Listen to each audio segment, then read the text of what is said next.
Bonsoir à tous, chers supporters, et bienvenue pour ce premier podcast de la saison 2020-2021. Paris qui entame donc sa saison par une défaite à Lens, 1-0, c'est tout frais, c'est tout chaud. Paris vient de s'incliner après 90 minutes de jeu assez pénible. On va y revenir tout de suite sur ce match. Et on fera un gros point ensuite sur l'intervention de Leonardo au Canal Football Club et sur le début de mercato parisien. Avec nous pour parler de tout ça ce soir, Lionel, bonsoir. Bonsoir, monsieur. Et évidemment, Drayas, bonsoir. Bonsoir tout le monde. Bon, on va revenir sur l'actualité chaude de ce match à Lens. Donc, défaite 1-0 du Paris Saint-Germain. Qu'est-ce que vous avez pensé de cette magnifique prestation collective, Drayas? Qu'est-ce que tu as pensé de cette reprise? En soi, il n'y avait pas grand-chose à attendre. Il y a toutes les excuses sont alignées comme les étoiles qui permettraient de justifier la prestation, à savoir reprise décalée, la gueule de bois de la Ligue des Champions, de nombreux absents et des absents de marque. Après, il y a quand même à dire que, enfin voilà, on est face à une équipe de Lens qui certes n'était pas facile à manier parce qu'ils étaient à 8 derrière et jouaient très bien la phase de contre-attaque. C'est quelque chose qu'on a pu voir en première mi-temps, mais en deuxième mi-temps, par contre, on s'est complètement fait bouffer physiquement. Donc ça met à mal sur la première mi-temps et on s'est procuré un nombre d'actions, mais complètement faméliques. Et je pense qu'il y a un vrai problème dans cette équipe, une incapacité à varier les circuits de jeu. C'est simple, on a un seul circuit de jeu, on s'enfonce dans les 30 mètres. Pour trouver les ailes, on n'a qu'une seule solution, c'est se retrouver dans les 30 mètres. On essaie de trouver un mec sur l'aile, mais bon, bien sûr, comme on n'a jamais créé le temps de décalage, et le mec il se retrouve en 2 contre 1, il peut strictement rien faire à part un exploit individuel. On n'aligne pas les mecs à 200 millions, les exploits individuels on les a pas et ça donne ce genre de match où tu domines, mais où ça sert à rien. Tu pourrais jouer 10 ans sans pouvoir voir de près ou de loin la perspective de marquer un but. C'est vrai que on se disait avec Darius dès le début de deuxième mi-temps qu'on sentait que Paris ne pourrait pas marquer, quoi. Même avant le but en soi, on se disait on peut jouer 8 ans sans marquer. Est-ce que tu as eu un peu ce ressenti, Lionel? Oui, c'est exactement ça. C'est-à-dire que quand je regardais le match, je voyais qu'il était incapable de se créer des occasions. On a vu par exemple un joueur comme Kais Ruiz qui, dans l'utilisation du ballon, est pas mal, mais qui normalement était censé jouer soit meneur de jeu avancé côté gauche ou ailier, mais qui se retrouvait souvent à côté de son latéral, à vouloir venir jouer très très proche des défenseurs pour remonter le ballon avec Marco. Et on n'avait pratiquement pas de solution devant, sans compter qu'en mettant Kurzawa côté droit, on se privait totalement de la possibilité de déborder ou de mettre des ballons en profondeur sur le côté droit pour faire des centres en première intention. Et à gauche, Bernat était constamment en position de 2 contre 1 parce que la position de Ruiz faisait qu'il n'avait pas forcément tout le temps de soutien. Donc voilà, après Kalimundo, il a fait ce qu'il pouvait, mais il a beaucoup reçu de ballons dos au but et celui qui était censé être le leader d'attaque n'a pas montré grand-chose. Sarabia était invisible. J'ai envie de dire qu'il est un peu en ce moment dans la lignée de son fameux Leeds. Mais en fait, tu étais en train de justifier le match par des défaillances presque individuelles ou des manquements individuels parce qu'ils étaient trop jeunes ou un Sarabia qui n'était pas au niveau. Mais il y a quand même une constante dans ce Paris Saint-Germain de Thomas Tuchel, et notamment qu'on trouve qu'une équipe plus faible où on essaye de dominer devant, mais on le fait de manière complètement stérile. On a absolument aucune variation dans les circuits de jeu. Et ça date pas de ce soir, ça date pas des problématiques individuelles qu'on a vues ce soir, ça date depuis que Tuchel est là. Et au fond, ce soir, oui, effectivement, c'est vrai qu'il y a des individus qui ont été décevants ou pas tout à fait au niveau, ou etc., etc. On peut trouver toutes les appréciations, etc. Mais il y a quand même un vrai souci collectif dans cette équipe. Et ce soir n'a pas permis de lever cela. Oui, mais après, parler de collectif, quand depuis 2 ou 3 semaines, il travaille avec un groupe de 11 joueurs, même si, alors, on peut lui reprocher ça sur les matchs précédents, sur le match de Lens, en ayant eu 11 joueurs à disposition pendant cette période-là, il ne fallait pas s'attendre à ce que brusquement, il y ait des schémas, qu'il y ait du jeu qui se crée. Là, dans ce match-là, la seule solution pouvait passer que par de l'individualité. en 2 semaines avec 11 joueurs, tu ne peux pas travailler comme. Ouais, ouais, Lionel, sauf que c'est des problèmes que tu avais en fait l'année dernière, que tu avais l'année Non, dernière au bout de 6 mois de saison, et etc. Et, mais ça, je suis d'accord. Mais et ce que je veux dire, c'est que ce que tu vois aujourd'hui, effectivement, et tu peux encore une fois aligner toutes les raisons comme les planètes et que, wow, putain, elle file tout droit et c'est bon, on a des excuses. Mais non, parce qu'en fait, c'est les mêmes problématiques qu'avant. Et c'est juste que là, t'as pas tes détonateurs qui sont détonateurs à 200 millions et t'es complètement à poil du coup. Et je pense que l'année dernière, alors qu'on aurait eu 6 mois de championnat, si on était privé et de Neymar et de Mbappé, on aurait eu la même stérilité en fait. je suis pas d'accord avec toi en fait, parce que je suis d'accord sur ton analyse de l'évolution du jeu du Paris Saint-Germain, mais parler de cela sur ce match-là, pour moi, ça n'a pas lieu d'être. C'est-à-dire Ah, que là-dessus, on est d'accord. C'est pas un match sur lequel je tire des enseignements, si tu veux. C'est juste le constat que rien n'évolue. Alors après, c'est vrai, là où tu as raison, c'est que c'est vrai que c'est pas sur ce match où on peut constater que rien n'évolue. Il faut attendre un petit peu avant de livrer un truc de conclusion. C'est juste un constat. Bon, on est en tout cas dans une continuité et c'est ce que je déplore. Voilà. Mais après, je suis d'accord avec toi, j'en tire pas de conclusion pour Oui, autant. c'est un peu ça. On voit quand même, on va pas se mentir, même s'il y a énormément d'absents, la compo de ce soir, il y a facile 8 joueurs qui seraient titulaires à Lens. Le milieu est pas dégueulasse, la défense tient tout à fait la route. C'est l'équipe qui est en Ligue 1, si une équipe de Ligue 1 alignait cette équipe pourrait jouer le haut du tableau. Et effectivement, le problème, c'est que sur ce match, en fait, tu vois la patte Tourelle depuis 2 ans. On joue pareil avec l'équipe que l'on joue avec actuellement. On s'enferme dans l'axe, il n'y a pas de jeu côté. Et il n'y a juste pas Neymar, comme l'a dit Darius. Mais c'est la conséquence de 2 ans sans circuit de jeu. Et on voit que quand tout le 11 change, il y a pas d'autre évolution qui vient ouais. des individus. On continue sur ce schéma de jeu. Non, mais Mais ouais, c'est un peu triste, quoi. sur ce point, sur le fait que Paris n'a pas de jeu, je suis d'accord, mais après, c'est vrai que quand on voit ce soir, par exemple, des joueurs comme Kalimundo et Kai Squeeze, ils ont intégré le groupe professionnel que depuis le. Bien sûr, non, mais on est d'accord, on est d'accord, hein, Ce soir, c'est un si match. on avait vu des circuits de jeu, j'aurais été plutôt plus qu'agréablement surpris. J'aurais plus pensé que c'est dû à, à des joueurs qui ont eu l'habitude de jouer ensemble, par exemple Kalimundo et Ruiz, qu'au fait qu'on ait travaillé quelque chose pendant les 2 dernières semaines avec un groupe de 11. Kipembe est revenu je crois qu'il est revenu hier. On est d'accord là-dessus, hein, Lionel. On est d'accord là-dessus que c'est pas un match sur lequel tu peux tirer des conclusions parce qu'il y a tout un tas de raisons qui font que tu peux pas tirer des conclusions dessus. On est d'accord là-dessus. Ouais, bon, on va être tous d'accord sur. De toute façon, il n'y a pas grand-chose d'autre à dire sur cette prestation. Est-ce que malgré le peu de choix de joueurs, vous avez compris le coaching de Tourelle, que ce soit dans son 11 aligné et dans des changements en cours de match, Darius? Bah, le 11 aligné, oui, en soi, sauf que j'aurais peut-être préféré autre chose, mais ça, c'est moi et mes vieilles rengaines. J'ai pas forcément envie de voir Gay, j'ai pas forcément envie de ci, j'ai pas forcément envie de ça. Mais il était dans des choix très limités. Après, en match, c'est beaucoup plus discutable. On avait l'impression que le coach était plus dans une logique, plutôt que de vouloir gagner le match à tout prix, il était plus dans une logique de préparation physique. Mais à ce moment-là, on peut se demander pourquoi est-ce qu'il a laissé Marco Verratti jouer tout le match Donc, il avait dit la veille qu'il ne pourrait pas jouer les alors qu'on va 90 avoir minutes. particulièrement besoin de Marco Verratti contre Marseille. Et tu avais un Simons qui aurait pu tout à fait rentrer à la place. Enfin, le fait de faire entrer Michael Becker, pourquoi pas, pour faire souffler Bernat. Mais voilà, il y a eu des changements que j'ai compris. J'ai compris la logique du changement, mais j'ai pas compris pourquoi elle s'appliquait à certains joueurs et pas à d'autres. Et là-dessus, il y a eu des incohérences dans le truc. Après, il ne faut pas se mentir, il n'avait pas non plus une tonne de choix. Lionel, C'est-à-dire que moi, à partir du moment où on n'arrivait pas à se procurer d'occasion, j'ai pas compris pourquoi il n'a pas tenté juste de passer en 4-4-2 en mettant par exemple Rissa à côté de Kalumendo, puisque Kalumendo, son souci c'est qu'il n'avait personne qui pouvait lui servir. Excusez-moi pour le bruit.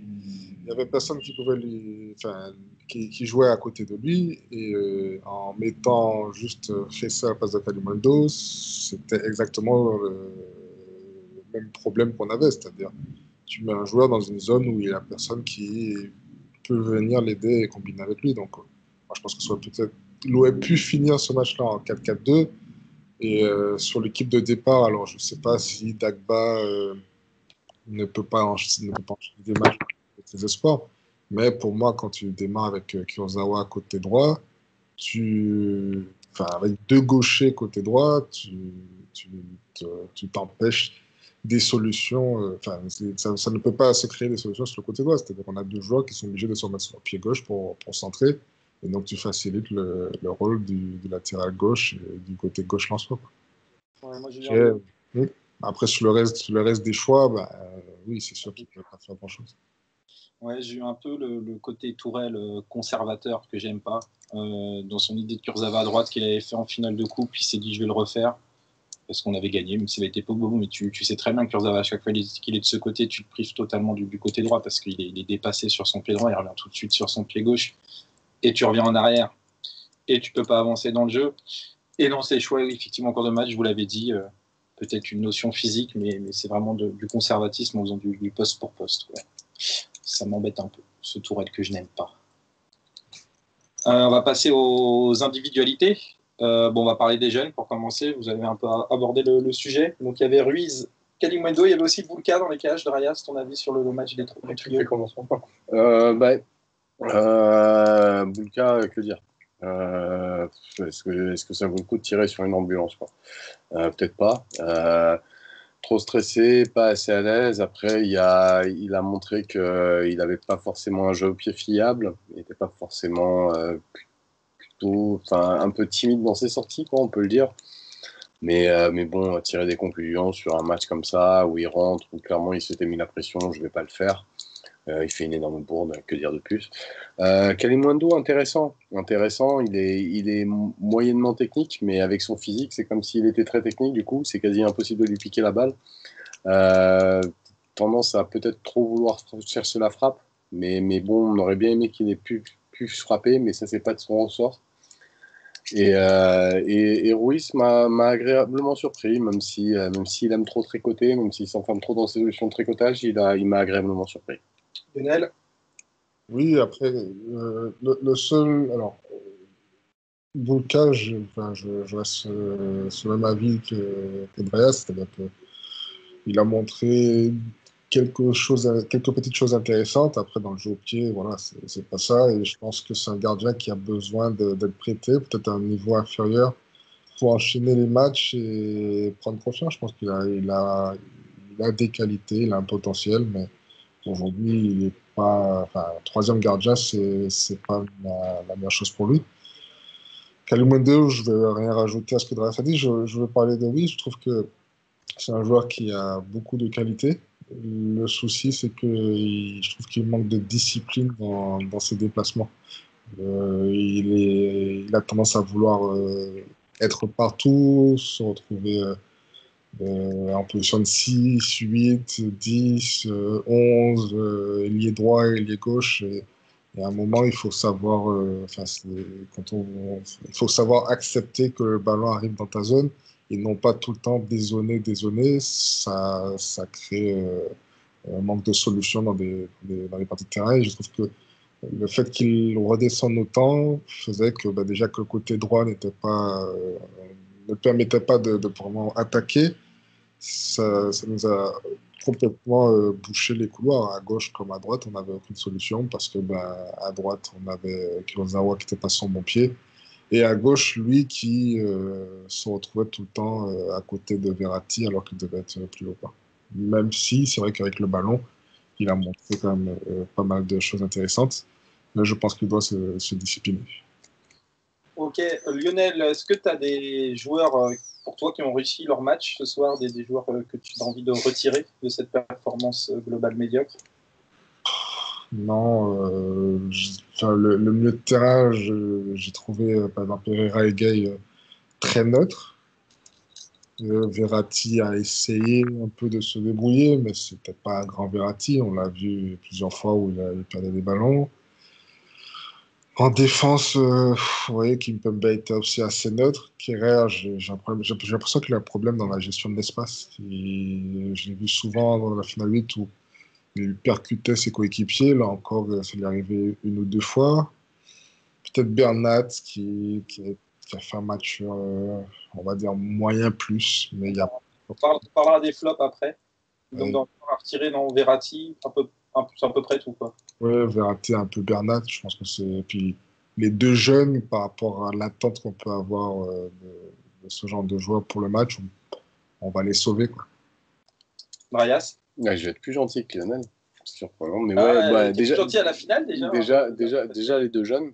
Les deux jeunes, parce qu'ils étaient jeunes, ils ont débarqué dans un contexte qui n'était pas simple et ils ont réussi à tirer leur épingle du jeu. Donc, s'ils étaient jugés comme pas des jeunes, ils vaudraient sans doute un 4, 4,5. Mais en tant que jeunes, ils vont au moins chercher le 5, voire le 5,5. Pour Herrera, je le trouve très dur, notamment en première mi-temps. Pour moi, en première mi-temps, c'est le meilleur Parisien, de loin. Il crée énormément de décalage. Il arrive à trouver énormément de fois, notamment Sarabia, qui derrière, lui, on va pas en parler maintenant, puisque la rubrique est flopée après, si j'ai bien compris. Mais voilà, j'ai trouvé très intéressant. Par contre, c'est vrai qu'il a complètement disparu en deuxième mi-temps. Marco Verratti, je l'ai quand même trouvé bon. Il s'est retrouvé dans le milieu où on était complètement dépassé. Alors, en première mi-temps, c'était excusable parce qu'on était vraiment dans les 30 mètres adverses. Donc, quand on se prenait des contres, le milieu était dépassé. Mais j'ai trouvé à propos sur des interventions défensives. Il a fait plusieurs lancements. Il a une relation avec notamment Kyle Ruiz qui a été très intéressante. Après, il a commencé à pêcher physiquement à partir de la 60e. Il commençait à être moins précis dans ses interventions et ça s'est ressenti. Et je vais quand même sortir Kimpembe du lot dans une défense qui paniquait totalement avec un Kerrer, tu l'as nommé très justement, qui avait des vrais problèmes dans la gestion des espaces, non seulement vis-à-vis de ses coéquipiers, mais aussi vis-à-vis de ses adversaires. Il est incapable de prévoir de quel côté ça va partir. On a vu Kimpembe qui était plusieurs fois en train d'essayer de sauver les meubles. Euh, on avait un patron, mais le problème, c'est que le patron, il était tout seul et à un moment, bah, voilà, ça rejaillit sur lui de manière négative, mais il n'y pouvait pas grand-chose, le pauvre, je crois. Et lui, pour moi, n'a pas déçu. En fait, Et on est quand même assez d'accord. C'est-à-dire que moi, je ne place pas les joueurs que tu as placés dans les moyens plus dans les flops. Mais par rapport à la prestation qu'on a fait, on ne peut pas dire qu'ils Il y sont. a juste sur Herrera qu'on n'est pas d'accord. Il y a juste sur Ouais, Herrera. Herrera, j'ai dit qu'il a une prestation assez neutre. C'est-à-dire que je n'ai pas trouvé. Mais en première, moi, je l'ai vraiment trouvé bon pour le coup. En D'accord. première, je l'ai vraiment trouvé bon. Ouais. J'ai trouvé que c'était le meilleur Parisien sur le terrain de très loin, en fait. Ok. Il y a juste ça, c'est la différence. Darius, maintenant, si tu dois retirer les moins bons joueurs du match, tu mettrais qui? Bah, on va pas parler des jeunes. En tout cas, on va éviter encore une fois de tirer sur l'ambulance. Kerrer, il y avait pendant longtemps, je me suis dit Kerrer, c'est un joueur qui a franchi peut-être un palier trop tôt. Maintenant, je me demande si un jour il sera capable d'atteindre le haut niveau. Je commence à avoir des gros doutes dessus. Son placement, sa capacité à anticipation, sa capacité à relancer, sa capacité à trouver des solutions. Le fait de se faire bouffer dans les 1 contre 1 de manière comme un poussin, quoi. Sarabia qui a fait un match en dessous de tout, qui a vraiment pas été bon. Gay, on peut pas vraiment le mettre en flop. Gay a été médiocre dans ses choix, plutôt intéressant dans certaines interventions, mais même si il était censé être 6, il était censé colmater des brèches, il n'en a colmaté aucune, donc c'est un échec, mais je vais pas le mettre en flop. Pour moi, les deux flops, c'est vraiment Sarabia et Kara. Ça va bien, ok. Alors pour toi, Lionel, est-ce que tu veux rajouter quelque chose? Non, je pense que je suis assez d'accord avec Drayas. On peut rajouter peut-être Kurzawa, mais je dirais que ce serait plus de la faute.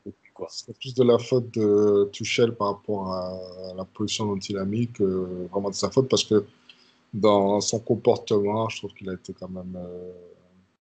Il a eu un bon comportement, mais la position dans laquelle il a joué fait il était inutile à l'équipe. Ouais. Kerrer, le résumé de son match, c'est l'action du poteau. Il a un dégagement un peu raté du gardien adverse où il doit monter, il recule, il perd le ballon, et ensuite, donc ça, c'est le problème de gestion d'espace, et en plus, derrière, il se fait enrhumer une ou deux fois. Il n'y a pas qu'un problème de gestion d'espace, même dans les 1 contre 1, il se fait enrhumer. Dès qu'il y a un mouvement de corps à gauche, il y va. Sur le but, il se fait enrhumer violemment aussi. Non, le but, c'est une passe du gardien. Bah, C'est son action du poteau, il se fait enrhumer 3 fois dans la même action. Mais oui, puis il se fait enrhumer à 2 reprises dans le match sur 2 actions différentes. Il se fait violemment enrhumer, il se fait violemment passer. C'est vrai qu'au-delà des duels aériens, il y a un peu de mal à. Et puis encore, quand il est bien placé, un peu compliqué de trouver un domaine où il excelle vraiment.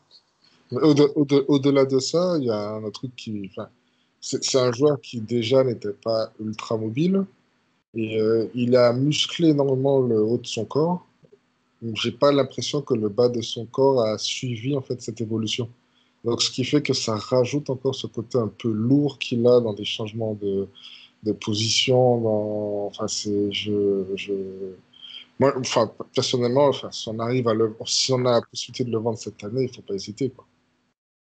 Oui, Mais au-delà de ça, ça prouve aussi une chose, c'est que il nous faut recruter un troisième défenseur central parce que si on a l'absence de Kimpembe ou Marquinhos, enfin, Abdou Diallo et Kerrer, c'est le niveau, l'écart de niveau entre Marquinhos, Kimpembe et le gap est trop élevé, quoi.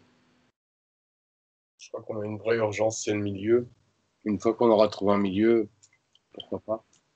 Mais faut vraiment trouver un milieu. Et après, Diallo, je sais pas ce qui se passe. C'est soit Tourelle l'aime pas, soit il est vraiment pas bon. bah, Tourelle l'aime bien, il l'avait à Dortmund, c'est lui qui le fait venir au PSG. Bah ouais, mais Je crois qu'il arrive après, il arrive après Tourelle. j'aimerais bien le voir un peu plus. Tu sais pas, Diallo, pour l'instant, on n'a pas vraiment vu en Mais il a fait. été blessé 2 tiers de l'année. Ouais, c'est pas faux. Mais j'aimerais bien le voir un peu plus avant de l'enterrer en fait. En fait, je dis pas que c'est un mauvais joueur, c'est juste que ben, depuis son arrivée, il est plus souvent blessé que disponible. Et si tu as un remplaçant qui n'est pas capable d'enchaîner le match, c'est un problème. Sachant que, bon, l'année dernière, on avait Marquinhos, Kimpembe et Silva. Alors, Silva est au-dessus de ces deux-là, mais c'est trois joueurs qui sont capables de, quand ils sont alignés, de permettre à l'équipe de conserver un niveau de performance intéressant. Mais là, enfin, moi, ce qui m'a fait peur, c'est qu'on on le voit. Si Marquinhos est blessé, celui qui peut jouer à ce doigt, c'est Kerrer, c'est catastrophique. Et je suis pas sûr qu'une défense Diallo-Marquinhos soit très complémentaire par rapport au fait que Diallo n'est pas un joueur comme Kimpembe qui est capable d'agresser, de défendre en avançant. Et je pense que Marquinhos a besoin de ce profil de joueur à côté de lui. Donc, je pense que Mais Diallo, il est trop gentil. Diallo Kim, par contre, ça pourrait peut-être fonctionner. Mais c'est deux axes gauche. c'est ça le problème des Assos. Et donc, moi, je pense qu'il nous faudrait vraiment ce joueur, un profil à la Upamecano, c'est-à-dire qui est droitier, mais qui a l'habitude de jouer axe gauche, et donc qui n'aurait pas trop de difficultés à basculer axe droit, et qui est capable aussi bien de jouer un peu la couverture, mais aussi d'agresser l'attaquant. Donc après, il faudrait voir quel autre profil qu'il y a, parce que pas Mécano, je pense que c'est utopique, mais il nous faudrait un défenseur de ce profil-là, quoi. Il y a Skriniar qui est notamment remplaçant à l'Inter. Skriniar, ce serait le top. Mais visiblement, pour certains, c'est un bourrin sans technique. Donc, Tu as dit ça un peu sur les réseaux. ben, c'est ce que j'ai vu. J'ai même vu Upamecano nettement au-dessus de Skriniar. Enfin, Upamecano a un super potentiel, je veux bien. Mais aujourd'hui, à l'instant T, Skriniar est meilleur que Upamecano pour moi. Oui, et en plus, on parle d'opportunité. Tu en as un qui est installé, qui est cher parce que qui est jeune, et tu as l'autre qui est remplaçant à l'Inter, qui peut avoir une porte de sortie. Donc, on verra ça dans la partie mercato. Est-ce que vous êtes inquiet avant le match de dimanche contre Marseille? A priori, on ne devrait pas récupérer grand monde à part Draxler, qui a été préservé pour une petite alerte aux adducteurs.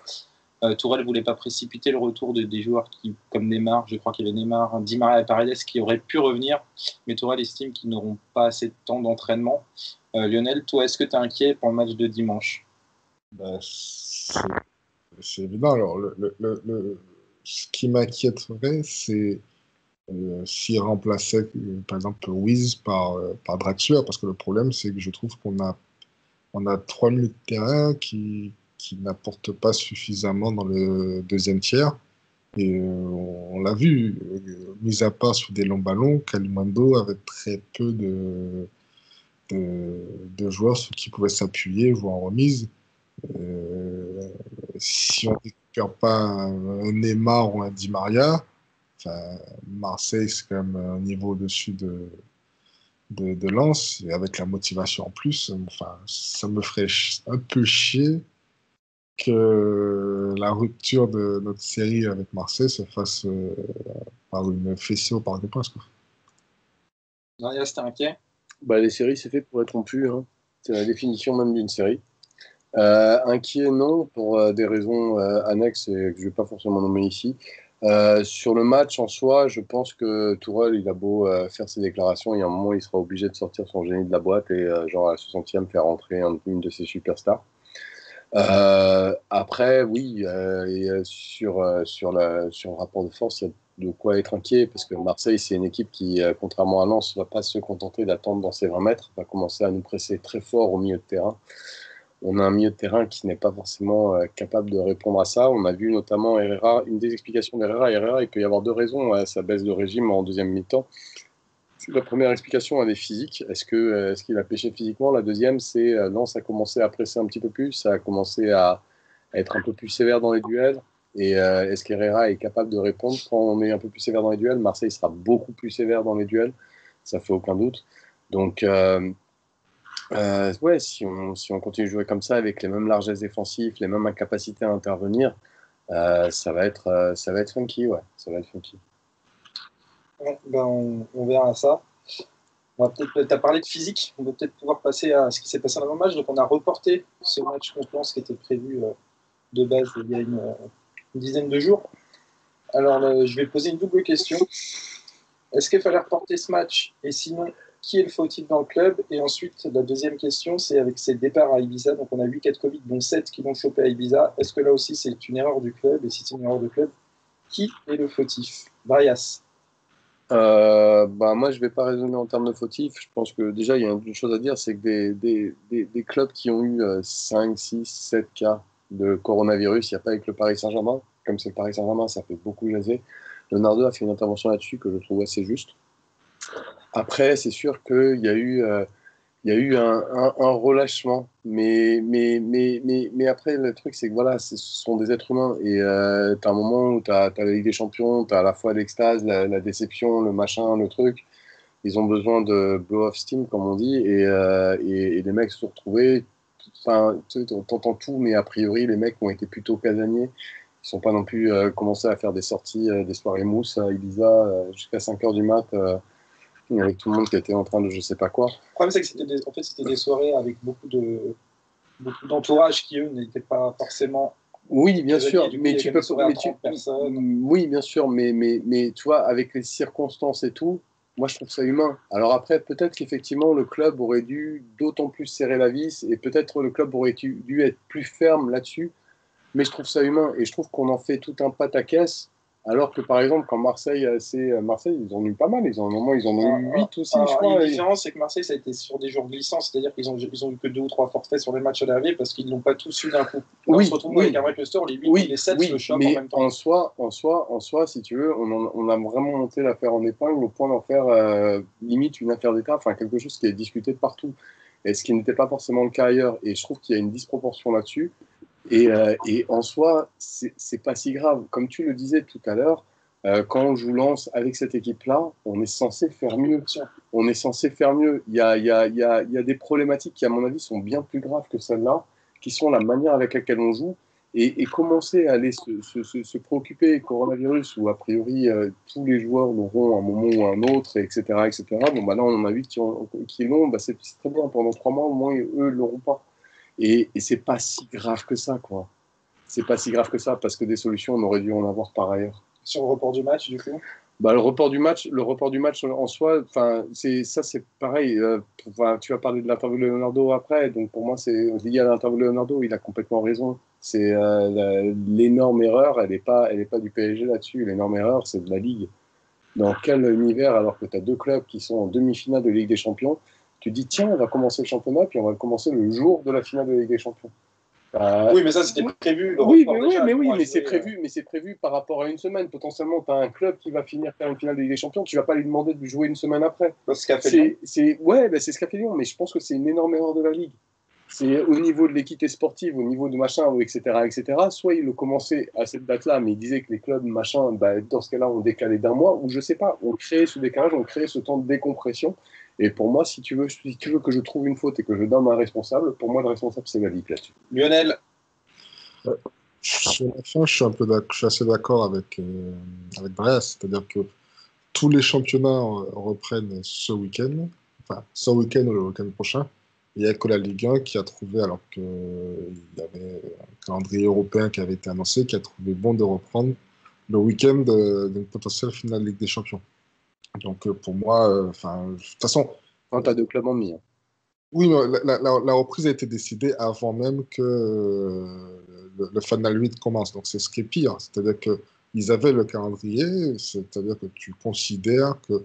Enfin, déjà même par respect pour les téléspectateurs, pour moi, tu ne places pas ton le début de championnat le week-end de la finale des champions, sachant aussi que tous les autres championnats démarrent après la trêve internationale et qu'il y avait donc la possibilité, on joue pas plus de matchs que la Première Ligue ou la Serie A ou la Ligue espagnole, donc c'est pas une histoire de problème de calendrier ou quoi que ce soit. Bon, après, je pense que enfin, les Parisiens auraient très bien pu jouer 6 jours après, et parce que pendant la trêve internationale, on avait très peu de joueurs qui étaient concernés par la trêve internationale. Et même ces joueurs-là, les mettre au repos. C'était qui? C'était Kimpembe, Mbappé, Stiger et Draxler. Donc, eux, les mettre au repos et donner du repos aux autres pendant cette trêve internationale. Donc, on aurait pu gérer ça comme ça, parce que le report du match 48 heures après la fin de la trêve internationale n'était pas non plus, enfin, n'était pas mieux pour nous, en fait, puisque dans tous les cas, ça empêchait soit Kimpembe et Mbappé de jouer contre la Croatie, soit de les aligner s'ils jouaient. Donc, je pense qu'on aurait pu s'adapter par rapport à ça, mais c'est vrai que l'erreur au départ vient du choix de la Ligue de démarrer avant une trêve internationale. Donc voilà. Mais Euh, oui. tu t'avais pas fini, Lionel? Non, non, mais après, c'est que quand on les donné des congés, ça ne me choque pas outre mesure. Mais je pense qu'on aurait pu s'adapter parce que la reprise 2 jours après une trêve internationale n'était pas plus bénéfique pour le Paris Saint-Germain. C'est-à-dire qu'en guillemets, Après, ce soir, on lâche 3 points. Alors tu me diras que la Ligue 1, on n'a pas, sauf malheur, on n'aura pas notre Monaco cette année. Mais lâcher 3 points contre Lens, bon, c'est pas non plus. ouais, mais est-ce que les 3 points, on les aurait. Enfin, le truc, toi, si on peut rentrer dans un truc, toi, tu sembles persuadé que les 3 points, on les aurait eu si on avait joué à la date dite. Je Euh, pense que moi, mais ce que je veux dire, c'est juste, toi, tu comparais avec Lyon, la comparaison, elle est pas bonne. Pourquoi? Parce que Lyon, déjà, ils ont eu 3 jours de plus. Et mine de rien, 3 jours, ça compte. Et Lyon, ils ont eu une déception de sortir en demi-finale de Ligue des Champions, et c'est une vraie déception, mais ils sont sortis contre Manchester City. Nous, on est contre Munich, ouais. Mais nous, la déception, c'est la finale, donc c'est une déception qui est d'autant plus lourde. C'est 3 jours de moins, donc tu peux pas comparer avec Lyon. C'est pas pareil. moi, j'ai jamais comparé avec Lyon. Je pense que tu es un joueur lyonnais. Basto qui a pas parlé de. Moi, j'ai pas comparé, j'ai pas parlé de Lyon. Je répondais à Basto. Je répondais Ah, à Et je pense que tu es un joueur lyonnais, tu t'en remets plus vite et plus facilement que les joueurs du Paris Saint-Germain. Donc pour moi, la comparaison, elle est pas à jour. Et ensuite de ça, j'entends tes arguments et c'est vrai qu'on aurait pu, etc. Mais je pense qu'au fond, la pause qui a été donnée aux joueurs, alors après sur la forme, le fait qu'ils aillent tous à Ibiza, qui est le pays où il y a le plus de coronavirus, qui est machin, qui est etc. C'est peut-être pas très intelligent. Donc sur la forme, il y a peut-être des choses à dire, mais sur le fond, leur donner ce laps de temps de récupération, ça me paraissait très raisonnable, c'est pas du tout exagéré. mais après je peux rajouter, moi, qu'ils soient là et bizarre, les gars, je m'en fous. Moi, ce qui me dérange un peu avec les joueurs du Paris Saint-Germain, c'est qu'ils connaissent. Alors, je dis pas qu'ils doivent toujours faire en fonction des médias, mais ils savent très bien comment ça se passe. Et ce que Leonardo a dit, je suis d'accord avec lui. À un moment, fais tes affaires, reste dans ton coin. Tu vas à Ibiza, pourquoi ça fait chier autant sur les réseaux sociaux? En plus, on est dans un moment où on parle de distanciation sociale, etc., de garder des distances, et tu montres des photos. Vous êtes bras dessous, machin, Cavani qui était je ne sais pas où, qui est là avec vous, collé, etc. À un moment, soit c'est de la provocation, soit c'est de la bêtise. C'est-à-dire que tu prends un joueur comme Mbappé qui est à Monaco et qui est positif au coronavirus. Bon, ben, il n'est pas autant critiqué parce qu'il n'y a pas de photo de lui, on n'a pas vu ce qu'il a fait, etc. C'est-à-dire qu'à un moment, moi, qu'il soit là à Ibiza, là, à la rigueur, je m'en fous, mais tu sais très bien que déjà ça va faire jaser, que déjà le report a fait jaser, ben, c'est pas la peine de t'afficher sur les réseaux sociaux. Qui a besoin de voir ça, en fait, à la rigueur? Qui garde ça pour eux, qui prennent leurs pieds, qui reviennent avec le coronavirus, bon, ben, on aurait parlé, mais ça, à un moment, je trouve que nos joueurs, j'ai l'impression des fois qu'ils réfléchissent pas. C'est soit de la provocation, soit ils essaient de provoquer. Je pense pas que c'est de la provocation, je pense pas que c'est de la je- bêtise. Tu entends ce que tu dis, hein. Mais je pense pas Mais que ce soit de la provocation ni Leonardo de a la parlé de bêtise, par problème contre. non, mais je Ah, parle même de la provocation vis-à-vis de nous, mais j'ai l'impression qu'ils provoquent même leur direction, en fait.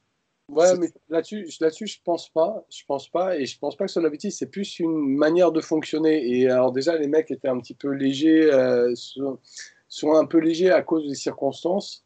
Et de toute façon, ils fonctionnent comme ça. Tu vois, enfin, tu parles de Kylian, c'est vrai que Kylian l'a moins fait, mais Kylian était dans un environnement qui était beaucoup plus neutre. Eux, ils étaient entre latins, machin truc. Je pense que c'est ni de la provocation ni de la bêtise. Je pense que c'est juste, voilà, ce que vient de dire Wasto, un fait générationnel. Par contre, par rapport à ce qu'a dit Lionel, c'est là où Mais après, je suis d'accord avec toi, c'est ça là, pourrait être plus intelligent de ne pas le faire, oui, c'est ça, là, c'est sûr. c'est là où je te suivais pas de raison dans ta comparaison avec les autres clubs qui ont eu 6 ou 7 cas, c'est que Marseille les a alors que les joueurs sont à l'entraînement. Et là, c'est dans un contexte où tu as eu un match reporté où les joueurs partent tous en vacances et communiquent justement sur toutes ces vacances. Et donc c'est pour ça aussi que les gens en parlent beaucoup. Oui, mais Je comprenais pas pourquoi on en parlait plus parce que c'était Paris si. et pas les autres clubs. Non, là, je Le reprenais contexte. l'argumentaire de Leonardo. Mais si, en soi, je comprends, mais je le déplore parce que ce que tu dis est vrai, mais il y a pas que ça. C'est-à-dire que si les joueurs de Marseille avaient été dans une situation similaire, c'est-à-dire qu'ils avaient une compétition qui était allée plus loin, qu'ils étaient allés à Ibiza et qu'il y avait eu des photos qui auraient tourné sur les réseaux sociaux, ça n'aurait pas fait autant parler. Et voilà, c'est tout. Là-dessus, il y a une vraie différence. C'est le Paris, je t'aime, Paris, je te déteste, machin bidule chouette, qui fait que ça jase énormément dès que t'es à Paname. Et il y a un autre point qui m'a un peu plus gêné, c'est que autant des mecs comme Neymar, Marquise ont eu les premiers symptômes, ils sont rentrés à Paris. Et tu as des mecs comme Paredes, Di Maria Icardi. et Navas Icardi aussi, non? et Icardi qui étaient soupçonnés donc, d'avoir des cas. On leur a demandé de rentrer, ils ont décidé de finir leurs 3 jours et de continuer à s'afficher sur les réseaux en contact d'autres personnes. Ça, je trouve ça un peu complètement con. Ça, c'est plus discutable. Donc voilà, c'était juste là-dessus où je m'aurais pu reprocher à certains joueurs de choses après qu'ils aient chopé le Covid à Ibiza. Effectivement, ça les regarde, c'est leur choix. Puis, comme tu l'as dit, tout le monde va le choper plus ou moins dans les clubs. À chaque match, à chaque fois, on voit absent pour Covid 1 ou 2 joueurs dans chaque équipe. Je pense qu'on aura ça tout au cours de l'année. C'est des mecs qui sont beaucoup en déplacement, des plateaux de par leur métier, donc ils croisent inévitablement beaucoup de gens, beaucoup de situations. On est dans une putain de bulle comme la NBA. Voilà. Ça n'arrive pas. On va passer à l'intervention de Leonardo au Canal Football Club. Est-ce que vous avez retenu quelque chose en priorité? On va peut-être démarquer par gros groupe. Donc, on a déjà parlé d'Ibiza. Je n'ai pas besoin de revenir sur ce qu'a dit Léo. Je pense qu'on l'a fait. À part si vous voulez rajouter quelque chose dessus. Non? Non. Ok. Il a parlé beaucoup de mercato. Il a dit, je vais citer une partie de sa phrase, on ne peut pas faire tout le temps ce qu'on veut. C'est sûr que le PSG vit la même situation que tout le monde, a besoin de vendre des joueurs. Ce n'est pas facile. Chaque club a peut-être fait un investissement. On a décidé de faire celui sur Icardi. C'est un gros investissement. Ce n'était pas l'année passée. C'est cette année-là. On doit penser à des situations. On doit être un peu créatif. Est-ce que vous pensez que Leonardo est en train de bluffer en parlant de difficultés dans le mercato, qu'on ne peut rien en tirer de ce qu'il vient de dire, ou qu'il annonce une vérité, c'est que le mercato sera compliqué? Lionel, ton avis là-dessus? Je pense qu'il y a un peu des deux. C'est-à-dire que je pense que le mercato sera compliqué, mais j'ai l'impression en fait qu'il a un budget pour un joueur à un poste indispensable, le milieu de terrain, mais que dans l'absolu, montrer l'image d'une équipe qui va galérer pour faire un mercato, qui est obligée de chercher des bons coups, etc., lui permettra de négocier au mieux le prix de ce milieu de terrain. Je ne sais pas si je me suis bien fait comprendre. Très clair, c'est très clair. Donc, c'est-à-dire que si... On gire en sous-marin tranquillement, se faisant passer pour celui qui n'a pas beaucoup d'argent, c'est ça? même, soit par exemple là, on parle du prêt de, comment il s'appelle, Florenzi, qui doit sûrement arriver, mais en faisant tous ces trucs-là, en allant voir les gens, en proposant des échanges, des trucs, etc., Si, par exemple, imaginons, hein, je spécule, mais imaginons qu'il a 70 millions et qu'il mettait d'entrée 70 millions, je sais pas moi, pour un Milinkovic-Savic, Ouais. derrière, je suis pas sûr qu'il peut obtenir un prêt pour Florenzi. Tu vois ce que je veux dire? C'est-à-dire on va se dire, non, mais par exemple, en fait, ils ont les moyens pour dépenser. On va pas faciliter les choses. Peut-être en fonctionnant, en disant, voilà, on galère, etc. et tout, parce que les autres clubs aussi, je suppose, sont ne sont pas aussi à l'aise financièrement pour conclure les choses. Ça permet de pouvoir réaliser un début de mercato en tentant des coups, etc. Et puis peut-être sur les derniers jours du mercato, aller négocier ce milieu de terrain qu'on a envie en essayant de faire un peu comme avec Icardi, on a gratté une dizaine de millions sur la clause qui était prévue et obtenir ce milieu de terrain-là à un prix qu'on n'aurait pas pu le faire si on le fait en début de mercato. Donc je pense il y a un peu de bluff, mais il y a aussi une réalité où financièrement on n'est pas non plus aussi à l'aise qu'on aurait pu l'être s'il n'y a pas eu le Covid. Voilà, c'est ton avis là-dessus. Bah, Lionel a dit beaucoup de choses que je pense, en fait. Après, j'en sais rien, hein. Ça se trouve, on n'a vraiment pas de thunes. Mais bon, d'un autre côté, on a bien dû engranger 40 millions de plus en faisant quart, demi et finale. Donc si on n'avait pas fait ces 40 millions et qu'on n'a pas de thunes, dans quelle merde on serait? Enfin, voilà. Donc j'ai du mal à croire qu'on est vraiment zéro. Et Lionel, pour moi, a dit l'essentiel. Après, peut-être qu'on a vraiment zéro, j'en sais rien.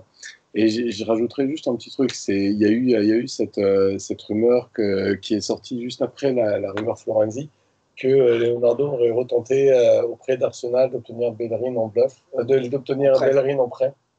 Et c'est tout à fait raisonnable d'envisager que cette news ait été répandue par Leonardo et que ce soit du bluff et que ça n'a pas été fait. Apparemment, il y a eu une offre la veille de Florenzi. Il y a eu, je pense que toute la presse était. Ouais, mais les contacts, si c'est Leonardo qui va appeler des journalistes pour dire, ou des journalistes qui l'appellent et c'est Leonardo qui le dit, les gens vont dire oui, de source sûre. Loïc Tanzi, RMC, oui, on parle d'une offre pour Aaron de 20 millions et on ne l'avait pas, soi-disant. Oui, mais tu peux tout à fait envisager que Leonardo ait fait passer ces messages-là.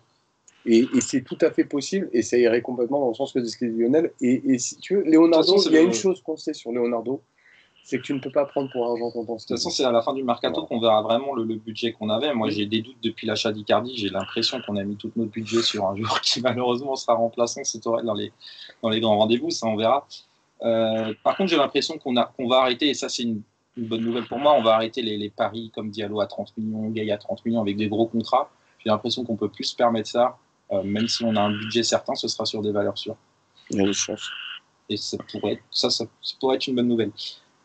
Ensuite, Leonardo, qui a parlé notamment de la base qu'il avait. Donc, il dit aujourd'hui Marquinhos, Verratti, Neymar, Mbappé, Di Maria sont dans notre base. Et il parlait de la prolongation de Silva. Il a dit on avait pris une décision il y a 6 mois pour des questions financières. C'est normal. Il était question de changer la génération. Et après, on a eu un parcours complètement différent. Ce groupe-là, ce que ce groupe-là fait lors du second semestre entre Borussia et la finale, c'est formidable. Je me permets juste d'interrompre. Lionel, tu as un petit truc, il y a un petit résumé qui est apparu depuis. Je l'entends aussi, mais j'ai pas l'impression que ce soit chez moi. Ok, bah c'est pas grave. Ah bah ça s'est arrêté. Je résume ce qu'a dit Leonardo, c'est qu'il avait une idée de changer de génération, et vu ce qui s'est passé entre Dortmund et les finales de Ligue des Champions, c'est en fait, ça s'est bien passé, on fait volte-face. Et on a proposé une prolongation à Silva. T'en penses quoi est-ce que c'est pour la forme, pour dire à Tourelle on a essayé Silva, ou est-ce que ça te fait un peu plus peur, Darius? J'en sais foutre rien. Leonardo est un grand Manitou. La question qui se pose sur Leonardo, c'est celle que tu posais très justement, c'est est-ce que c'est un mec de coup ou est-ce que c'est un mec avec une vision? Et malheureusement, pour l'instant, on a vu que Leonardo était un mec de coup. On n'a toujours pas vu, que ce soit dans son expérience parisienne ou dans son expérience passée, que c'était un mec avec une vraie vision. Mais voilà, la question, elle se pose là. Maintenant, sur les déclarations de Leonardo, il y a des trucs qui sont vrais, il y a des trucs qui sont faux. Va savoir, t'en sauras jamais rien. Maintenant, parce que moi, tu vois, j'ai même pas envie de répondre sur l'histoire de Silva, machin, parce que peut-être c'est vrai, peut-être c'est faux, t'en sauras rien. Ce que moi, j'aimerais dire, c'est que s'il veut faire une révolution ou une révolution de palais, il n'y a pas que Silva qu'il faut enlever. Il y a tout un tas de choses parce que grosso modo, oui, on enlève Silva. Oui, ça fait un changement et d'ailleurs, ça laisse un creux au niveau de la défense. Et on voit très bien, par exemple, avec Lionel qui tout à coup a peur, et avec des vrais arguments, mais qui tout à coup a peur.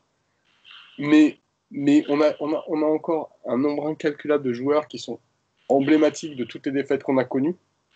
Parlons de Marco Verratti qui essentiellement est absent sur ce Final 8 et qui lui, a connu toutes les campagnes de défaite et que la fois où on va loin, bah, il n'est pas là. Et ou un Di Maria qui est en permanence dans la base qui est là et qui permanence. Ben voilà. Donc c'est-à-dire que si tu parles de après, est-ce qu'il faut les faire partir? Moi, je dis pas forcément oui. Enfin, peut-être que si. Moi, j'aimerais, mais je suis pas décideur ni rien. Mais c'est juste que si tu parles de révolution et de changer les choses et de changer les équilibres, se dire, bah, j'ai fait le travail avec Silva, ça me pose plus problème. Voilà. Et c'est plus là-dessus que j'aimerais revenir que sur l'histoire de Silva où, grosso merdo, Leonardo, il parle, ça peut être vrai, ça peut être faux, mais alors, on va savoir ce que ça veut dire. Lionel? En fait, moi ça me rappelle un peu à l'époque où Ancelotti quitte le Paris Saint-Germain, où, comment il s'appelle, Nasser demande à Léo d'aller parler à des entraîneurs.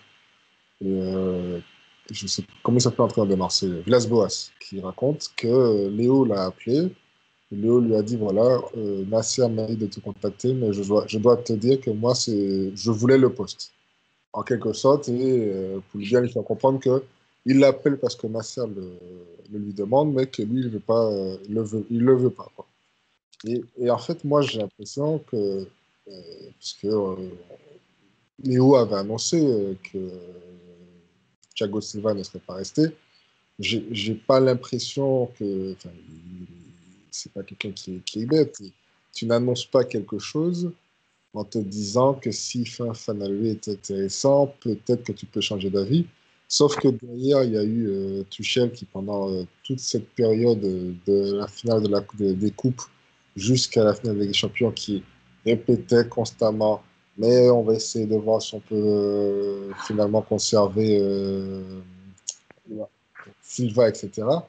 Et je pense que par rapport à ça, entre guillemets, il a voulu peut-être mettre Leonardo dans une position un peu désagréable.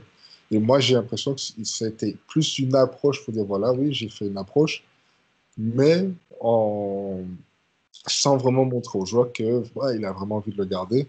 Et en se disant, de toute façon, ben, vu comment les choses se sont passées, lui-même ne voudra pas repartir sur des négociations.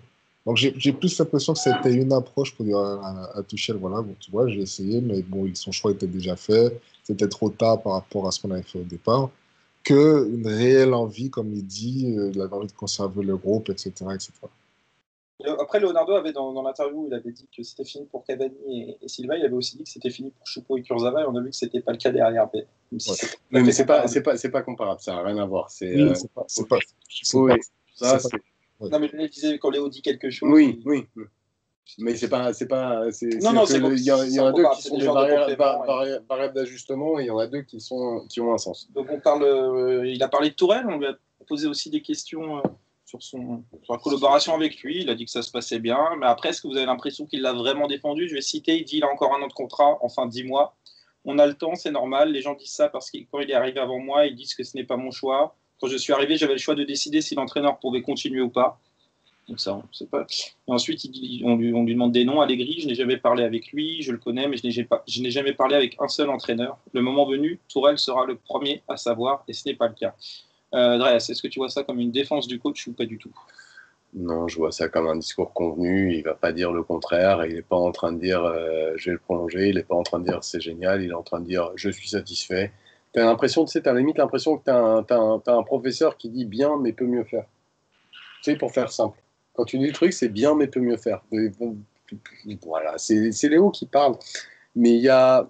Est-ce que tu vas nous interroger sur le fond, sur la manière avec laquelle il a parlé, ou tu vas nous interroger que sur les points? Pour le moment, sur les points. Après parce que voilà, là-dessus, pour moi, il y a sur une autre question. Là, en fait, là, pour moi, il n'y a rien à dire. C'est juste des déclarations. Peut-être qu'il dit la vérité, peut-être qu'il ment, peut-être qu'ici, c'est un mec qui joue au poker menteur.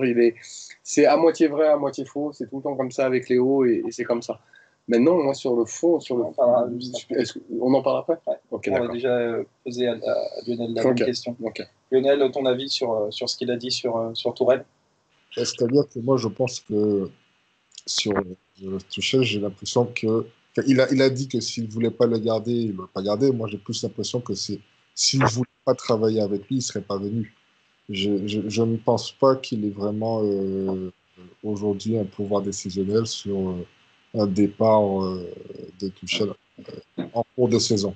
Maintenant, Tuchel a un contrat et je pense qu'à la fin de son contrat, Leonardo pourra dire c'est soit je choisis mon coach ou soit vous choisissez, mais dans ce cas-là, ce sera sans moi. Donc, Ouais. je pense que c'est plus, moi, je l'ai plus vécu comme ça, c'est-à-dire que j'ai accepté de revenir en sachant que Tuchel allait aller au bout de son contrat et en me disant aussi qu'à la fin du contrat de Tuchel, je pourrais mettre en place ce que je veux faire. Et je vais même rajouter un truc, c'est que je pense que dans un coin de sa tête, il n'a pas totalement mis de côté la possibilité d'entraîner un jour. Je suis d'accord avec ça, moi. C'est possible qu'il l'ait encore. Il y avait un article dans l'équipe du jour qui disait que justement Leonardo n'avait pas oublié cet épisode où il aurait dû entraîner Paris avant son coup d'épaule et qu'il avait un droit de mémoire et qu'il y pensait toujours. Il faisait des petits tacles plus ou moins privés au public là-dessus. Et ça irait complètement dans le sens de garder Tourelle jusqu'à la fin de son jusqu'à la contrat. fin de son contrat et de pouvoir se placer derrière. Mais là, on est dans une vision opportuniste encore plus. Mais voilà, on n'en sait rien avec Leonardo. Oui, c'est ça, c'est de la citation. Voilà, justement, tout ce qu'il a dit, c'est on ne sait pas ou on n'apprend pas forcément quelque chose. Donc, du coup, quel est le but de cette interview? Quelle est l'utilité de cette interview? Qu'est-ce qu'il faut retenir de cette interview? Juste avant, pour revenir à cette supputation concernant la possibilité qu'il ait envie de coacher ensuite, ça pourrait démontrer aussi pourquoi, pour l'instant, c'est lui qui fait le recrutement, par exemple, quand il prend Icardi, etc., où il préparerait son équipe pour le futur. Voilà. Peut-être. Mais ça, on verra dans le futur.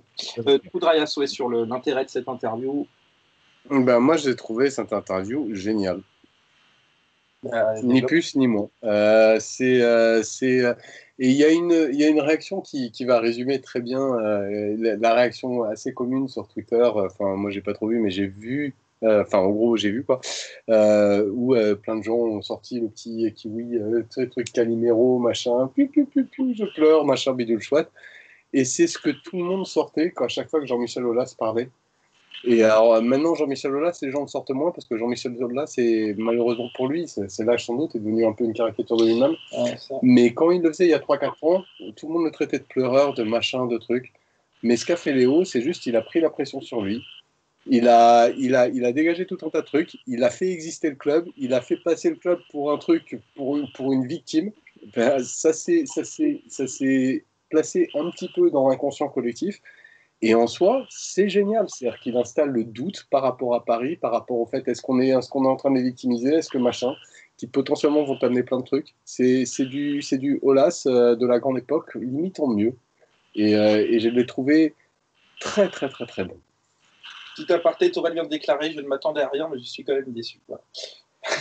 Lionel, ton avis sur l'interview de Léo, est-ce que toi, tu as été conquis aussi par cette interview? Moi, j'étais un peu déçu, mais pas par Léo, plutôt par les journalistes qui en fait, ne l'ont pas poussé dans ses retranchements. C'est là que j'aurais aimé vraiment qu'il le pousse un peu plus, qu'il gratte un peu plus.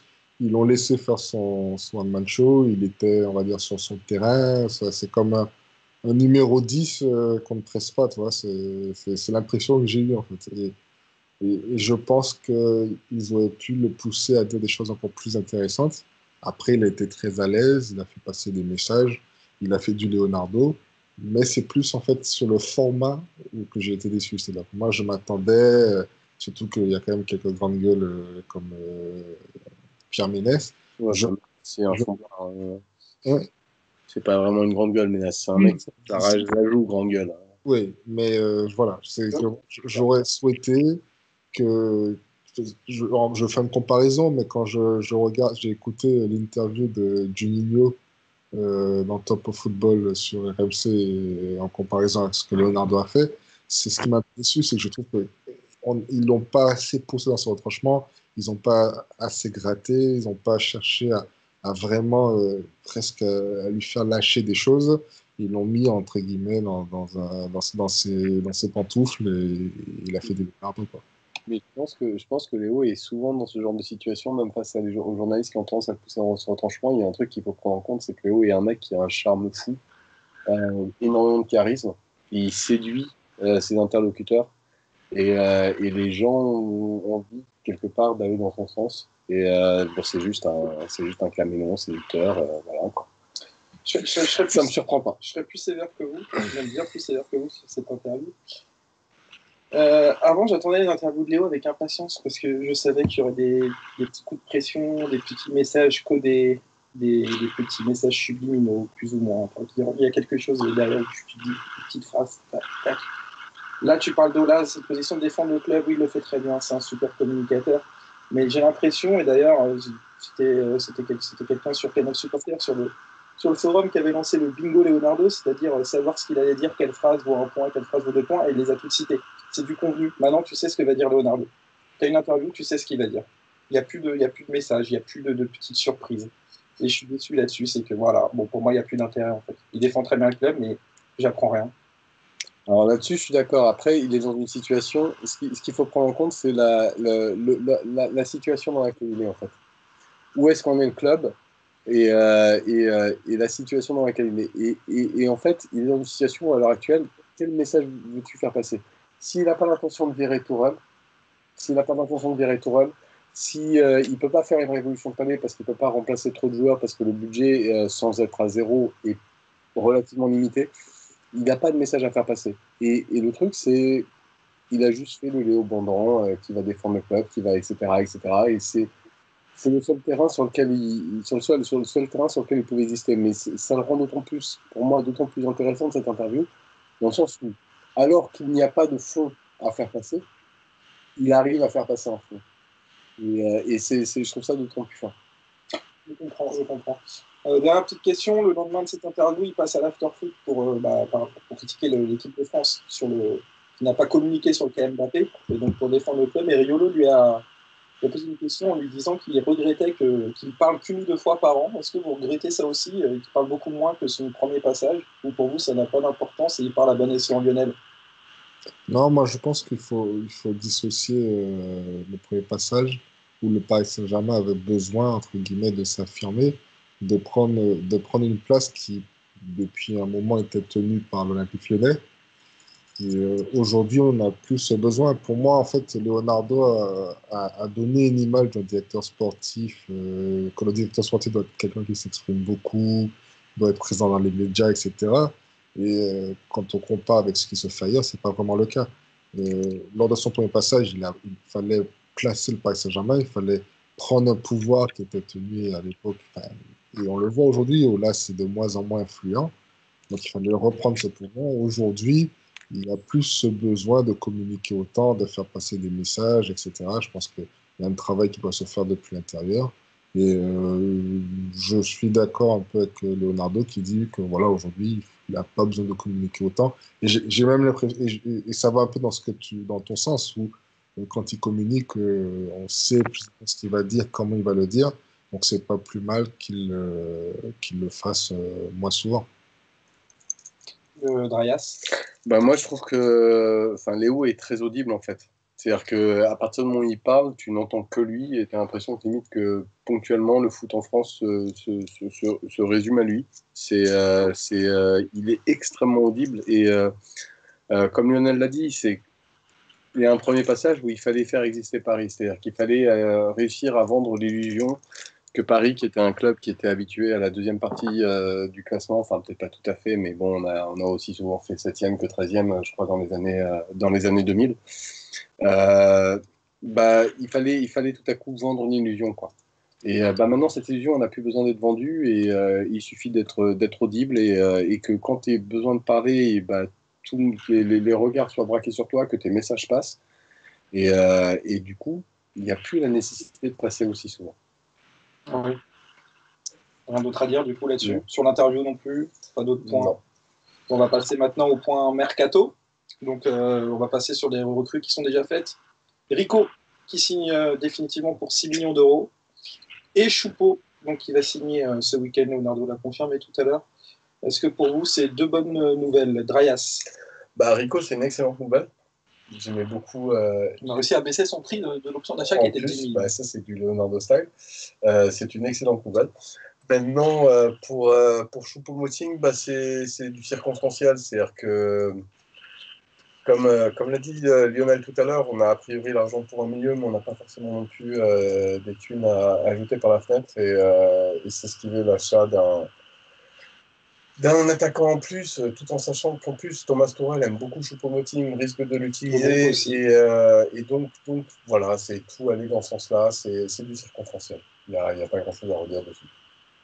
Lionel, Bah, je pense que Brias a tout dit. Rico, on avait une doublette qui fonctionnait très bien. Donc, c'est très bien qu'on ait pu la conserver. Après, Choupo-Moting, bon, on va dire que c'est plus pour le groupe, mais malgré son match contre l'Atalanta, je, je pense, enfin, même si Calimondo n'est peut-être pas prêt, je reste persuadé que ça prend la place d'un jeune qu'on peut essayer de faire grandir cette année dans une saison qui sera particulière et comme je dis, dans une Ligue 1 qui n'est pas non plus exceptionnelle. Donc voilà, après, si le groupe apprécie Choupo-Moting, voilà. On va dire que c'est le côté bénéfique des choses, quoi. Le côté positif, pardon, des choses. là, c'est des têtes connues qui signent, une tête nouvelle qui va arriver. C'est fait, Florenzi va signer au PSG, prêté avec option d'achat à hauteur de 9 millions d'euros. Donc le PSG tient enfin son arrière droit. Est-ce que c'est un bon recrutement pour toi, Lionel?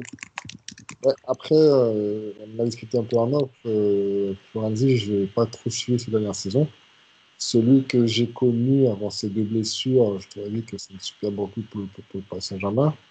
Visiblement, sur ces deux dernières années, c'était pas le meilleur. C'est pas le meilleur Florenzi qu'on ait pu voir ces dernières années, mais il me semble qu'il est toujours titulaire en équipe d'Italie. Donc, en tout cas, c'est toujours mieux que de voir Kerrer à droite, à mon humble avis. Drayas? Bah, moi, c'est un joueur a priori, j'aimais beaucoup, mais avec ma mémoire, je m'en souviens pas. Je me suis fait des vidéos, et oui, c'est un joueur que j'aimais beaucoup, qui a connu deux croisés et tout, mais c'est une opportunité. On va avoir un vrai spécialiste au poste. Est-ce qu'il a toujours le niveau? On n'en sait rien, mais gratuit. Alors après, l'option d'achat, je ne sais pas si elle est automatique. Si elle est automatique, c'est plus problématique, mais si elle n'est pas automatique, c'est gratuit et enfin gratuit. Il faut payer son salaire, mais par rapport à un budget, etc., c'est une belle opportunité. Et ce qui est notable, c'est qu'on avait pensé à tous les latéraux et tous les machins et trucs. Celui-là, on n'en avait pas du tout entendu parler. Il est sorti et 2 jours après, il était quasi signé. Bon, il n'est pas encore signé, mais c'est du Léo style. Je veux bien ton avis, parce que toi, tu le connais un peu mieux que nous, Basto.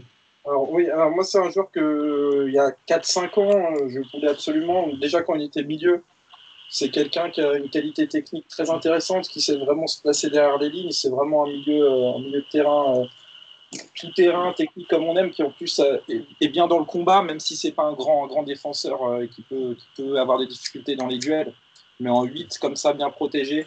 C'était un super milieu. Ensuite, ça a été un super latéral, surtout dans un système en piston avec 3 DC derrière. Parce qu'encore une fois, dans le système à 4 défenseurs, il y a des difficultés défensives. Lorenzi dit lui-même, mes qualités, on les voit après la ligne médiane adverse. Il en est conscient. Mais oui, en soi, Florenzi, tu regardes sur le papier, c'est bien mieux que Kerrer et c'est bien mieux que tous nos autres milieux, que tous nos 8 qu'on a, mis à part Verratti, mais il y a encore un 8 avec Florenzi qui va derrière, c'est autre chose. Maintenant, il y a le Florenzi d'avant 2017, il y a le Florenzi d'après 2017, c'est-à-dire qu'il s'est fait 2 fois les ligaments croisés en un an. À droite, puis à gauche.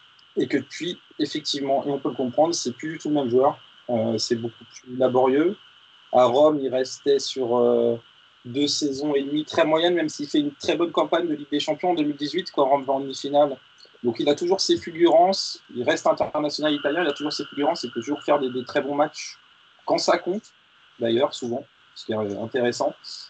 Maintenant, il n'y a plus de régularité et il y a quand même des doutes qui se posent sur sa condition. Et c'est cette année qui est la pire pour lui, où il fait 6 premiers mois assez grotesques à Rome et il est prêté à Valence, où c'est une catastrophe. Il perd sa place de titulaire assez vite d'ailleurs. Et c'est Daniel Vaz qui était titulaire à son poste. Il joue que 4 fois titulaire, je crois, en Liga avec Valence, sur 9 matchs qu'il joue. Il ne s'est pas du tout adapté. Après, Valence était une équipe complètement en crise totale. Donc, c'était pas plus facile. Mais en soi, ça peut être un très bon coup qu'on peut relancer. Mais quelle est sa réelle condition, je ne sais pas trop. Et je mettrais juste un bémol par rapport à ce que tu as dit sur l'impact défensif. C'est un joueur qui est capable de défendre quand il est en phase arrêtée. C'est juste dans les phases lancées où il a du mal. Mais quand il est en phase arrêtée, il est capable d'avoir des très beaux gestes défensifs qui rappellent un petit peu les gestes défensifs de Marco Verratti. Oui, mais quand il va être pris de vitesse dans son dos, ça peut être compliqué. C'est pour ça qu'en piston, mais par contre, quand il est face au joueur, il est vraiment capable de faire des trucs. C'est juste qu'effectivement, quand il y a un déficit de vitesse et que ça part vite dans son dos. Donc ouais, non, en soi, je pense qu'à ce prix-là, c'est un no-brainer. Son salaire ne coûte que 3 millions en plus, donc c'est un petit salaire par rapport au club. C'est un no-brainer. Il y a zéro risque pris. Et normalement, c'est quand même une plus-value par rapport à Kehrer. Mais voilà. De toute façon, ça sera une plus-value par rapport à Kehrer. Même à son nouveau niveau, ou même par rapport à Dagba.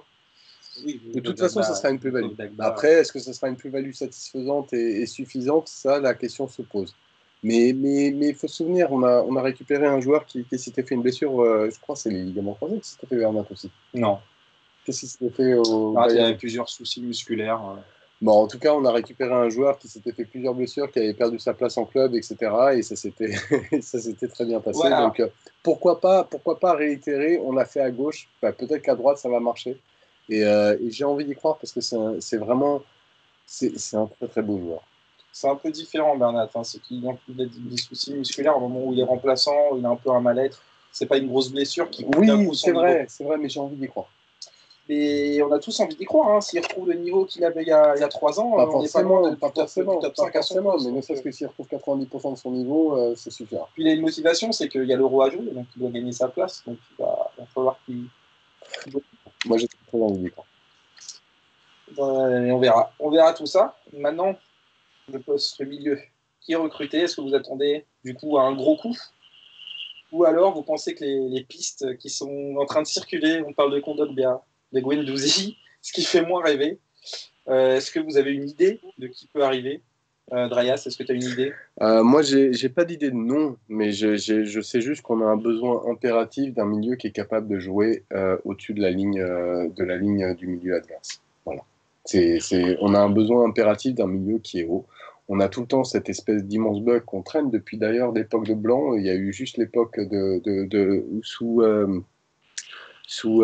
Emery où c'était un petit peu différent parce qu'on était bien plus basé sur des contre-attaques et donc la nature du jeu a changé. Mais dans un jeu qui est plus basé sur la possession, mine de rien, et ben, il y a toujours eu ce bug. D'abord, c'était Ibra qui redescendait trop au milieu. Maintenant, c'est Neymar qui redescend trop au milieu. On a besoin d'avoir un relais entre les milieux bas et les attaquants. Et ce relais fait cruellement défaut. Il fait très faux depuis de trop nombreuses années. On a besoin de l'avoir. On a besoin de l'avoir maintenant. Mais est-ce qu'on a les 60-70 millions à mettre sur un Ruiz ou un Savic? Peut-être, je sais pas, j'en sais rien moi. J'en sais rien. Et comment on fait dans ces cas-là si on l'a pas? Mais si on l'a pas, peut-être qu'il va trouver un autre truc de son chapeau. Ou peut-être, comme disait Lionel, il va réussir avec cette espèce de truc. Je suis pauvre, faites-moi un petit peu un Ruiz. J'en sais rien, etc. Il va peut-être réussir à trouver ce genre de joueur un peu moins cher. Mais on a besoin vraiment, et certainement pas d'un Kondogbia. Certainement pas. On a besoin d'un joueur qui est capable de se placer dans des half space devant. Et Guendouzi, il le fait, sauf qu'il joue en très derrière. Non, Guendouzi ne le fait pas. Guendouzi, c'est un radeau plus haut. Non, c'est pas pareil. Non, on a besoin d'un créateur bas, en fait. Mais pas bas dans le sens 6. Un relais entre Verratti et Neymar. Exactement. On a vraiment besoin d'en avoir. Moi, il y avait la piste Fabien Ruiz que je trouvais très intéressante.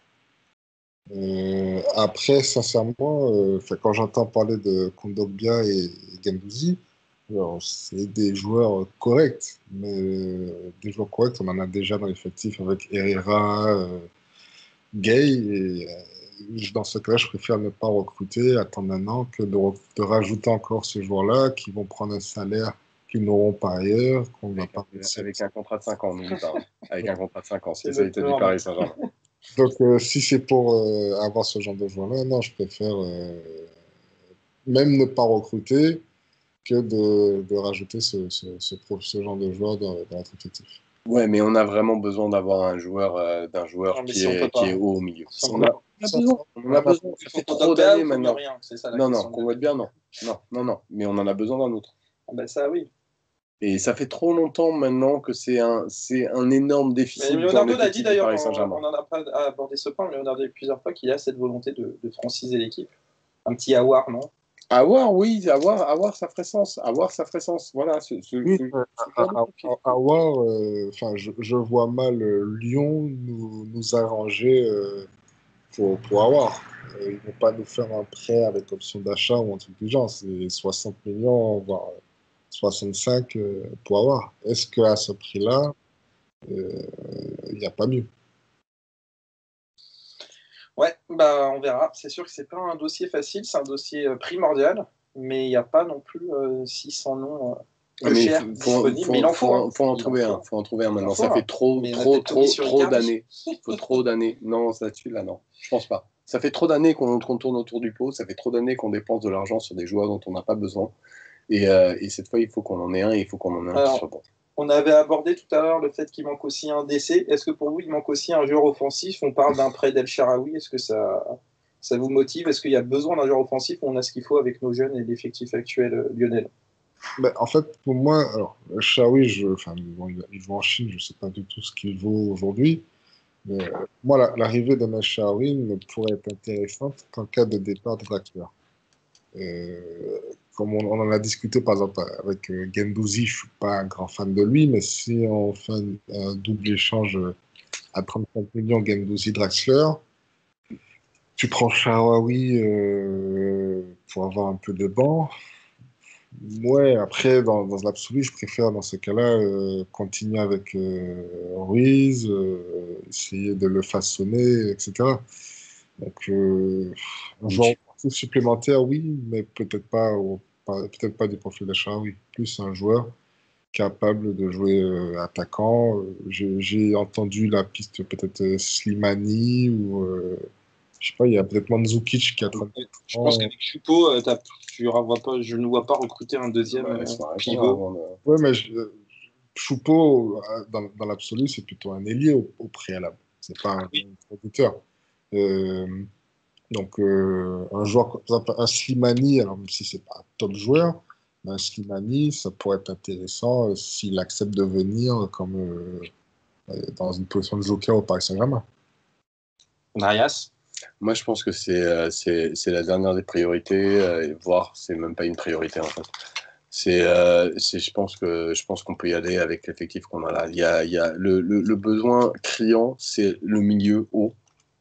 Ça, c'est le besoin qui pète à la tronche. Il y a, après le milieu haut, je suis d'accord, un central, ça pourrait être une bonne idée. Et puis, une fois qu'on a parlé du central, ben, à latéral gauche, en suppléant, bon, alors maintenant, on a prolongé Kurzawa, et ben, dans ce cas-là, On a Becker, ouais. à droite un autre. Enfin, il y a tellement de postes à pourvoir avant de penser à mettre un mec devant. Et El Shaarawy, au début, quand on m'en a parlé, je me souvenais plus du tout qui c'était. Puis après, je me suis souvenu, c'est l'Égyptien avec sa coupe d'Iroquois, C'est là. l'italien égyptien, ouais. Avec sa coupe d'Iroquois. Et Exactement. c'est cette espèce de brutasse qui court tout droit, qui est pas efficace devant le but. Je suis. Enfin, non. Non, il y a juste zéro intérêt. On limite Choupo-Moting, c'est juste un peu plus subtil que Shaarawy, Bah, en fait. Shaarawy, il a fait des bonnes saisons à Milan et à Rome avant de partir en Chine où il mettait sa 10-12 buts par an. Mais Monaco s'en souvient avec ses 1 but en 18 matchs notamment. C'est autre chose. Ouais, et puis même quand il était à Milan, enfin, c'était pas fou, quoi. C'est juste le mec qui était capable de temps en temps de mettre une mine de 30 mètres et puis basta. Et ces saisons, ça se résumait à ça, quoi. Et enfin, moi, j'aime pas du tout. Et non, c'est vraiment, il est plus que temps qu'on arrête d'empiler devant. Il y a maintenant, il y a un moment, il va falloir commencer à empiler au milieu et non, justement, qu'on arrête d'empiler au milieu, mais qu'on mette au milieu des joueurs de qualité, quoi. C'est vraiment ça la priorité. Dernière question sur le mercato. Est-ce que si pour acheter, il faut vendre, est-ce que vous voyez des joueurs bankable au PSG qui pourraient apporter un peu de plus-value financière sans perte sportive? Darius, c'est ce que tu en vois? Bah, j'en vois un, c'est Di Maria. Après, il y a une perte sportive. Mais si tu as un milieu haut, tu n'as pas tellement de perte sportive. Tu as un milieu haut qui est très cohérent. tu n'aurais pas tellement de perspective. C'est Di Maria, il y aurait des joueurs, mais par exemple, Marco Verratti, j'aurais tendance, si j'avais les coups des franches, Marco Verratti, je lui dirais au revoir, tout simplement pour renouveler l'effectif. Et à un moment, il faut savoir passer à autre chose. Mais en l'état, dans l'état actuel du club, Marco Verratti, c'est inévitable de le faire partir. Le seul que tu pourrais faire partir qui serait bankable, en fait, ce serait Di Maria. J'en vois pas un autre. Au-delà de gros bankable, des joueurs qui peuvent dégager un peu de masse financière, environ une dizaine de millions d'euros, comme Enrique l'a fait avec des Enzoki. Oui, mais dans ce cas-là, tu revends. Mais Kerrer, par exemple, est-ce que tu arriveras à en retirer des millions? J'en suis pas sûr. Diallo, est-ce que tu arriveras à en retirer 10 millions? Je suis pas sûr. Et tu enlèves ces deux joueurs, tu es obligé de recruter. Dagba, pourquoi pas, 10 millions. Oui, voilà, mais c'est 10 millions. Mais tu es obligé de recruter. Tu enlèves un joueur là, tu es obligé de recruter. Soit, si tu enlèves Dagba, tu es obligé de recruter un autre mec à droite qui te coûtera plus cher que Dagba. Tu es obligé de recruter, si tu enlèves un des deux centraux, tu es obligé de recruter un central qui te coûtera beaucoup plus cher que le central que tu auras vendu. C'est des fausses bonnes solutions en fait. Lionel, t'en vois d'autres? Après, pour une fois, on peut essayer de détourner un peu le fair play financier. On voyait Herrera et Gaï au Qatar et contre un bon chèque. Est-ce qu'ils ont Herrera, il sert à quelque chose. Hein. Non, mais parce que le gars, il a envie d'aller au Qatar. Non, mais plus sérieusement, Di Maria, j'ai envie de dire, sur les 2 dernières années, c'est notre joueur offensif le plus fiable. Donc, je ne sais pas si j'ai envie de me débarrasser de Di Maria. C'est pas le passé, mais je dirais pas le plus fiable, dans le sens où Di Maria, c'est le mec le plus fiable sur certains matchs. Et c'est le plus pas fiable. En termes de présence, déjà, il n'est pas blessé. Oui, ça ouais. Mais après, c'est le mec le plus pas fiable sur certains matchs aussi. C'est-à-dire que Di Maria, il peut être méga décisif dans des matchs méga importants, comme il peut complètement passer au travers de matchs méga importants. Et il est capable des deux. Donc le mot fiable avec Di Maria, c'est pas le cas. Mais c'est au-delà de ça, tu es en train de te construire un espèce de syndrome de psychopathe en ayant deux joueurs que tu dois absolument mettre, qui sont Neymar et Mbappé, en tout cas tant qu'on les a. Et puis, je mets Icardi, je mets Di Maria, je fais quoi? Je mets machin, je mets un mec à 50 millions sur le banc. Tout ça pour pas avoir des mecs à 25-30 millions qui sont cohérents, comme par exemple Sarabia, et on pourrait par exemple en avoir un autre. Et construit des problèmes de riches à surtaxer, à surcharger ton domaine offensif. Et s'il y en a un, moi, oui, où je pourrais le voir partir, ce serait vraiment Di Maria. Après, le truc, c'est, alors, moi, c'est un joueur que j'apprécie, Sarabia. Mais pour l'instant, en Ligue des Champions, il ne m'a pas rassuré dans sa capacité d'élever le niveau pour en cas d'absence d'un. Parce que le problème, c'est comme je dis, Neymar et Mbappé sur ces 2 dernières années en Ligue des Champions. Bon, Mbappé, même quand il était présent, n'a pas non plus sorti les meilleurs matchs. Et Neymar, quand il est absent, on se rend compte qu'il faut quand même un joueur qui est capable de prendre le relais dans la prise de décision, dans la capacité à porter l'équipe. Et Di Maria, même si c'est pas tout le temps, a pu montrer qu'il est capable de hisser son niveau au niveau de rarement quand il est aligné avec Neymar. Non, mais je parle quand si Neymar est absent. Et si Neymar est absent, j'ai envie de te dire, si on aligne Sarabia, même si c'est un joueur qui a un bon comportement, etc., le gap, l'écart de niveau avec un Neymar et un Mbappé est trop élevé.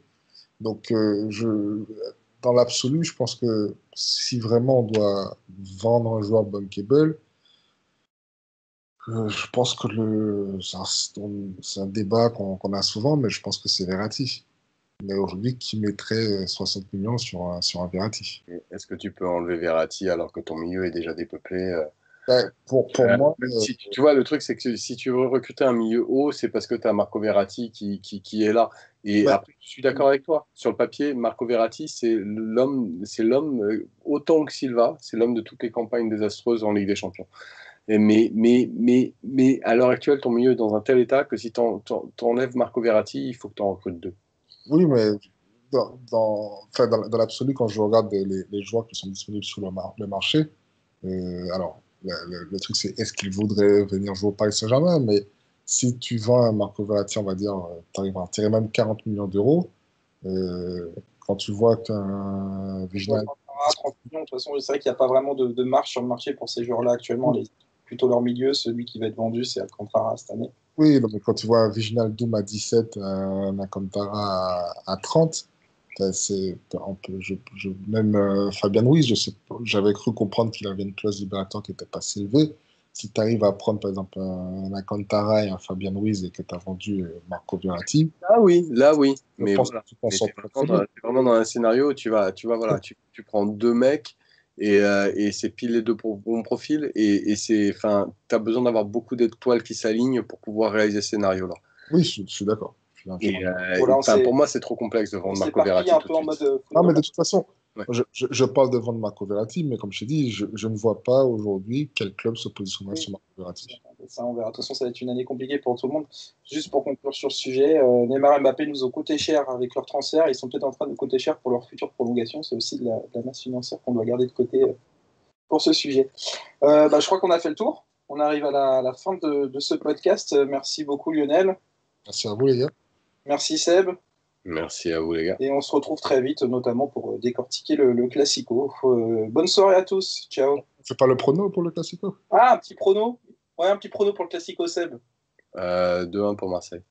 Enfin, non, pardon, 2-0 pour Marseille, puisqu'on est incapable de marquer un but. Lionel. Je dis qu'on fera un partout. Moi, je dis un partout aussi. On verra. Super. Bonne soirée à tous. Merci. Bonne soirée. Ciao, tout le monde. Ciao.